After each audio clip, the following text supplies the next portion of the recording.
अस्सलामुअलैकुम, आप देख रहे हैं होराइजन न्यूज़ एचडी। खबर शामिल करते हैं साहिवाल से। टीएम में साहिवाल, टीएमओ काशिफ गुज्जर और बाऊ इशफाक ने झाल रोड से मजदूर पुली तक सर्च ऑपरेशन किया, जिसमें हुसैन शॉपिंग मॉल, साबका चेयरमैन हाजी अब्दुल लतीफ के घर के बाहर की दीवार वागजार करवाई और फी सबीलिल्लाह खाना खिलाने वालों के शेड को गिराकर वहां की जगह वागजार करवाई।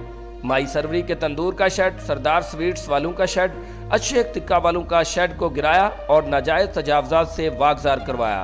रिपोर्ट महबूब चौधरी, सरपरस्ते आला, होराइजन न्यूज़ एचडी।